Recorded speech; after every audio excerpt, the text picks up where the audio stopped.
This is the Global Podcast Network, where executives and professionals connect, share, and inspire.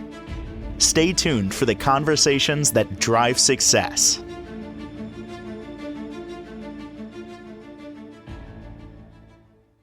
And welcome back, everyone. So it is a rapidly emerging niche, if you will, for certified massage therapists. And with no surprise, with our aging population, which is the biggest segment right now, geriatric massage, and how you can become certified if you are a massage therapist, learn the skills, maybe pivot over to a different direction. So rewarding, helping older folks feel better, comforting relationships and all of that. We're going to learn more about it today. She's a licensed massage therapist and author and owner, an educator of Daybreak Geriatric Massage Institut. She's our professional of the year as well. Dawn Castiglione is on the program again with us. How is everything going on in your world today? Everything is going really well. I am not buried in 2 feet of snow on the West Coast. Yes, that's right. Sunny California. Wind chills are below zero here in the New York area. Just let me dream through you. What's your rough daytime temperature for today? What do you think? Well, for today, maybe in the high 60s. I miss it dearly. I know. And it kind of is going up and down this year. Very, it's such a variable anymore. The weather report. It's like, okay, maybe not. It's a weird situation going on because Florida is experiencing the same thing where it could be, 83 during the daytime and then drop down to 48 at night. And I just saw that they're getting like a Arctic blast. I think Miami was going to be in the 30s at night. Man. But here's the deal. Florida or California, when it's chilly, that it's going to warm up. That right. It's, give it a week, give it a few days. It's kind of a given. That's right. So something to look forward to there. Yes. We're going to dig into today a side of geriatric massage that many might not consider, but it's so important, right? Yes, it is. As we enter our later stages of life, not only are we dealing with health issues and changes in our abilities, changes in our social rhythms, changes in so many areas. But as we progress age-wise, even if our degenerative conditions are not progressing, we know that there's an end to this life that we have in the body. Okay. And I used to think of humans as beings that have a body and they also have a spirit. And now I think of us more as spiritual beings who happen to be in a body for a while. So we have just crossed a bridge here. I got to tell you, Dawn, I just had this conversation with somebody and I'm going to ask you this question because it sounds like we're on that road. And I had this thought a couple of years ago, and I believe it, that we are spiritual beings in human containers. Mm-hmm. Do you feel that way? That is how I feel. That is how I feel. And then somebody else said to me very recently along that line that it's not just that the spiritual part of us is in the meat suit, if you will, that it's around us. We have a field of energy, spiritual, if you will, around us that encompasses this human body. It's not just in us. We project it all out there, sort of like a energetic force field, if you will. I'm just sharing that. I'm believing that too, because when you show up somewhere, people pick up on your energy. So you're sending it out there, right? Mm-hmm. Yes. I think I mentioned prior an incident in a webcast interview situation with Dr. Jill Bolte Taylor. She is a neuroscientist, something important. Oh my gosh, I just love her. I love her energy. I love her story. She had a stroke. And instead of saying to herself, oh gosh, call 911, coming from her background and her profession, she was just kind of looking at herself during the stroke saying, wow, isn't that cool? Look at how the molecules, Mm, excuse me, that I'm made up of, you know, are the same as that plant over there. And mm, so, you know, I just followed her story so intently. And when she got to the hospital, even though she could not understand language or speak the language anymore, she felt energy. She could feel the different energies, like you were saying, that surrounded the people who came in her hospital room, whether it was doctors with, interns in tow, or uh, family members, people who already felt a love connection with her. And at one mm. point, her mom entered the room and she did not know who she was. And everyone was so excited because this person named Gigi was going to be coming. And when she arrived, all she could feel was the positive energy. And she knew that it was a safe person. And so Mm. you're absolutely right. I love that you brought that up, because we are magnetic energy. That's now it's scientifically proven. I and agree. in The Secret, when you were talking about The Secret a few weeks ago, I know it's an older production, but Sure. boy, some good nuggets of information in there. And one of the guys said, we have enough electricity in our body to light up an entire city if we knew how to use it. Yeah. Yeah. We don't realize what's actually going on within us. I know it's a little, woo here, but this whole energy thing, what's that dude's name? Einstein was talking about it years ago, and others, and we never really applied it to what's going on here within us. And that example you gave when that woman had a stroke and was seeing the molecules and the energy similar to a plant, do you think that she was in a different state or frame of mind where she was able to legit see those things, where she wasn't living life as we do, where, you look at your hand, well, I see a hand because my brain is logical. That's a hand. There's a hand right there in front of me. You're not seeing the energy around it because of her situation. She was able to see it. Do you think She that's was possible? I do think it's possible. I think that's exactly what happened. And I'm not a doctor, but I know that when we have a stroke, the issue is going on in our brain. Our brains are being affected. You're going to have a right hemisphere or a left hemisphere stroke, and it affects the opposite side of your body. One half is in charge of the things of order and counting, and the other side is the creativity and so forth. And I can only imagine that when someone's going through a stroke, the different places in their brain that take over or light up when one part goes sort of dormant. And to know that we're using, probably, I don't really know what the statistic is, but 5% of our brain's potential, if we're only using that.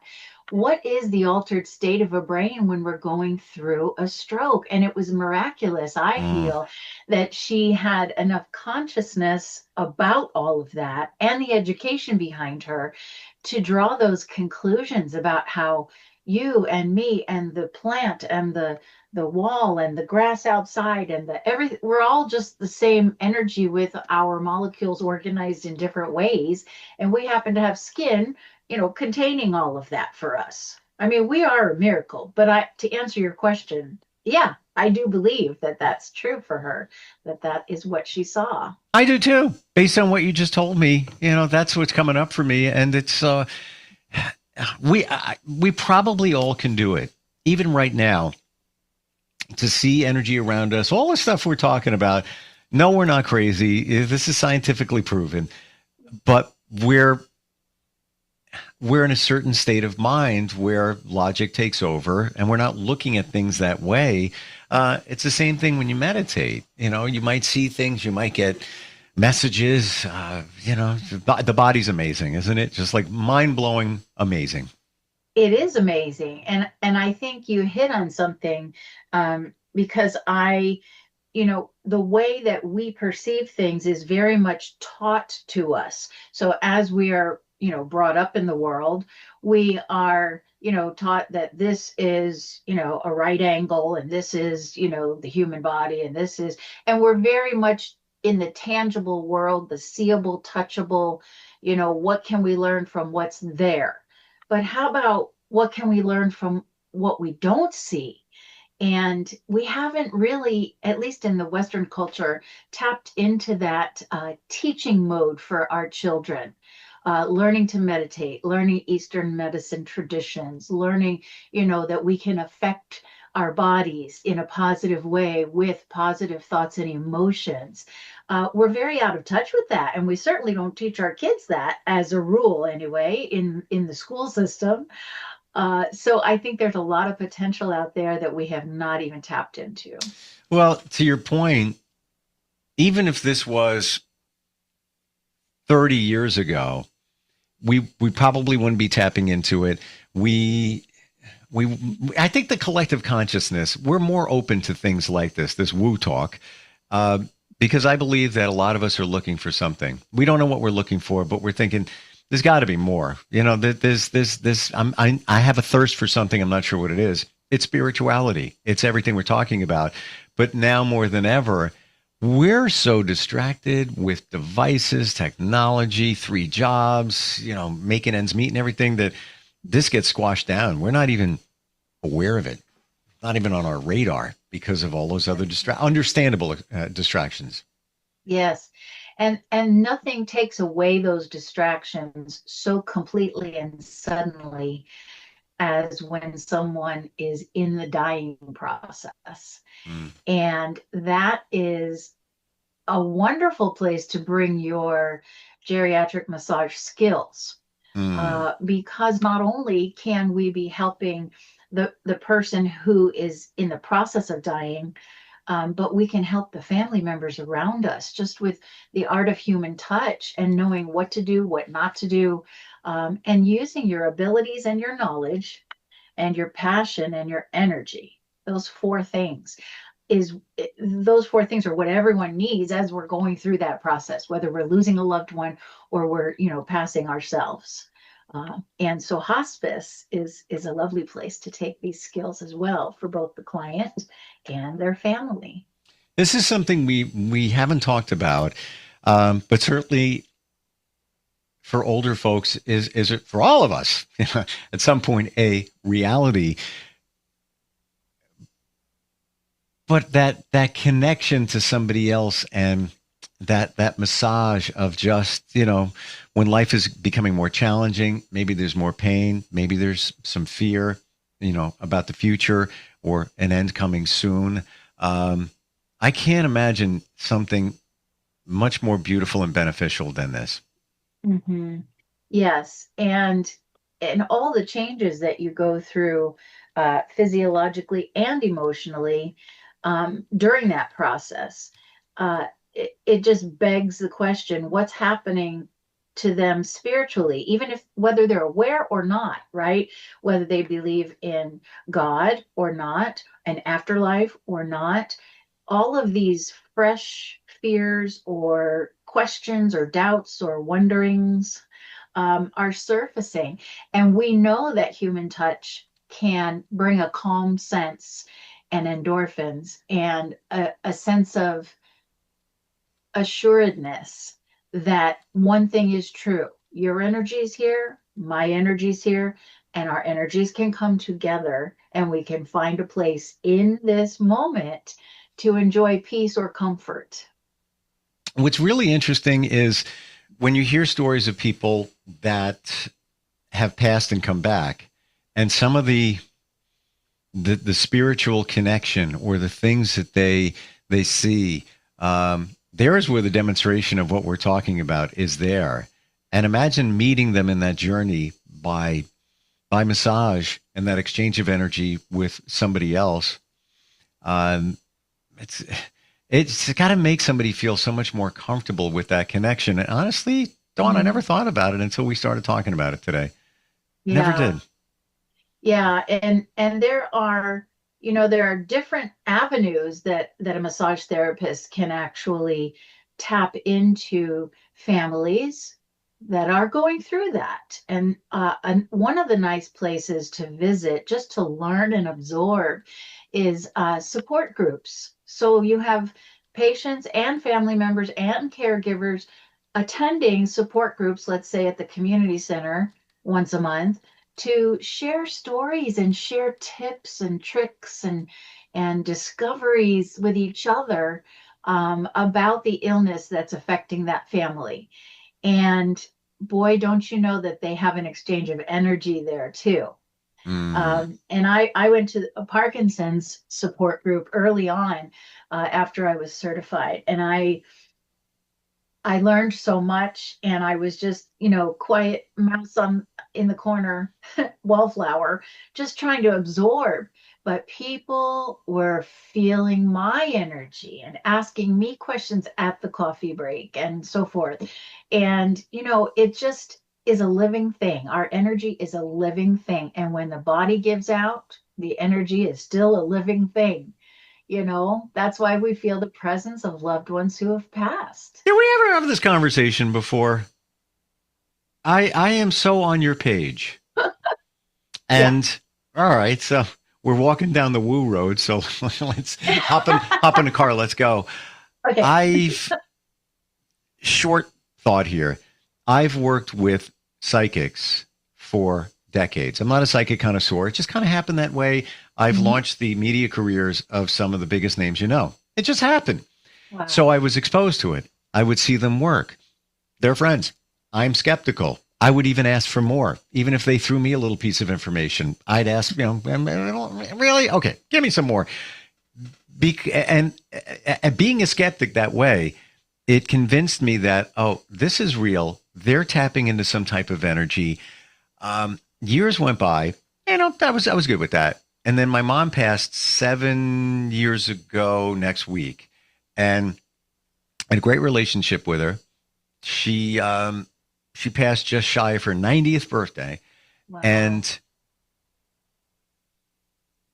based on what you just said, I feel more connected with her now than I did when she was in body, if you will.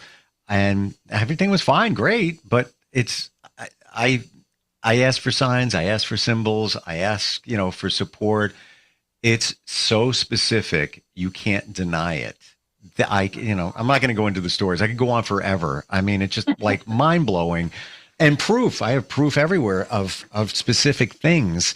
But that was my finally, I got it, where just what you said, when somebody passes on, their energy's still around us, didn't go anywhere.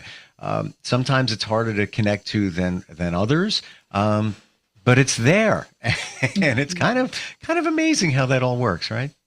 Yeah, and I feel like you were saying we sometimes ask for a sign, show me a sign. If you're still there, Mom, let a butterfly pass by my window or something, and often the signs are already there, and we're just not allowing that portion of our being to recognize them. It could be a butterfly. It could be not a butterfly, but we're just not paying attention. I agree with you. And if the butterfly or the penny heads up supports somebody, great. Not good enough for me. I'm not having it. I asked for more. And the very first time she sent me a sign, this is like 5 years ago, had some challenging things going on, was going to a meeting, could be life-changing. I vibed her the night before. I'm like, I'm really nervous about this. I mean, just show me it's going to be okay. I wake up that morning. I'm like, please, Mom, I need your help here. And 9:22 in the morning, I pull into the parking lot, and I look down in the console of my car. I had an energy drink there, and I look at it, and the expiration date was her birthday. Oh. And everything turned out fantastic. No issues. It was all good. That was the beginning of more of those types of signs. And I told a friend of mine, and he's skeptical, like me. And he's like, that's great. 1 in 365 chance the date of a birthday. All right, great, whatever. And then he said, but what is the chance that you're looking down? Who looks at the expiration date of you were intended to see it? That's where he was Right. coming from at that moment. I got so much going on at that, like, in my That's mind. amazing. Why am I looking down at an energy and seeing the expiration date? But Yeah. but to your point, it's there. We just need to look for these things, and not just signs Yeah. from uh, people who have passed on, but just signs in general of Mhm. universe supporting you and showing you the way and giving you. Listen, Mhm. if you're seeing this podcast right now or hearing it, it's probably a reason. Mhm. It just didn't pop Right. up. You were probably searching for something, and it showed up, and maybe this is there's something there with that. They're telling me we have an email. Can we read that? Yeah. Okay. Sure. Instantfeedbacksteve@gmail.com. Anytime you have any question. Amanda, Ocala, Florida, checked in there. She says, my daughter is a massage therapist. She's looking to learn more. She's working in a spa. Where are some of the places that she could work with this type of certification? Mhm. Okay. Well, the world is her oyster. Mm. We have so many places where, um, the energy is either high and happy and active, like senior centers, health fairs. Um, and then we also have places all the way to the other end of the spectrum, hospice centers, people who are on hospice in their homes. But then middle of the road is where most folks end up, just because when they're starting out, they want to make sure they're still, having enough income to make this a life, supporting thing. And so those places are assisted living facilities or skilled nursing and rehab locations. Some folks love to just go into working with dementia patients only. There is a huge call for um, the human touch being returned back into our lives. And it has a lot to do with that energy Mm-hmm. also. Mm-hmm. We're not just bringing, massage strokes to people. We are entering their energy field and we're bringing with us that positive energy that brings about the best in them. Whether they are getting on a bus trip to go to a casino next week at the senior center, or whether they're in the dying process, and we can be present with them and their family members and have Mm. that transfer of energy. Wow. Yeah. Lots of places. I didn't. If we had just met, I wouldn't even know how to answer that question. But in talking with you, that you're right. There are so many rewarding things you can do with this certification to help others. Um, it is pretty much endless when I start thinking of, and I'm not a massage therapist, but I can even see those places geographically around me within a 10-mile radius or less. Mhm. Easily 7 different places where Even you could like, do this work. yeah, yeah, like like I was just thinking of one more fundraisers. I went to a Parkinson's fundraiser, a walkathon to raise money for research for Parkinson's. And, Mm, you can show up there and massage the walkers afterwards, sure. or, the loved ones who can't make the walk, you sit with them and go chair to chair. And there's so much to be done, so much Yeah. work out there, and we don't have enough hands to do it. That's the So, point. That's the yeah, point right there. We don't. yeah. And yeah, you might not get compensated for going to a charitable walkathon, but you're getting your name out there. People are going to know you. They're going to say, I didn't even know that geriatric massage existed. My Mhm. my aunt is, up there in age and could use that support. The connections would be made. What's the best way to connect with you if somebody wants to learn more? We have a great website with lots of information on it, and our website is daybreak-massage.com. Mm, And you can, rifle through all the great rich material and photos of students and classes. And then there's a contact us page. It's very simple. Shoot me an email on the contact page. It'll come directly to me, and I will directly pick up my phone and call you back. We can discuss, your plans or answer just questions. Maybe you have questions, you're not ready to do this, or maybe you're ready and you just want to hop on the website. You can register right there on the website as well. The difference between any of this is you. You are accountable available, you educate, and this is not just something you said, man, let me just open a business. No, the torch was passed to you by those who started this decades ago. And just every time I talk, just a beautiful line of work that somebody can enhance their certification. But you know what? I got to tell you, Dawn, we went a little woo today. Had no idea that was you. And very refreshing. And that's what this all is, an exchange of energy. Thank you for being here today. My pleasure, Steve. Thank you. All right. This is the Global Podcast Network, where executives and professionals connect, share, and inspire. Stay tuned for the conversations that drive success.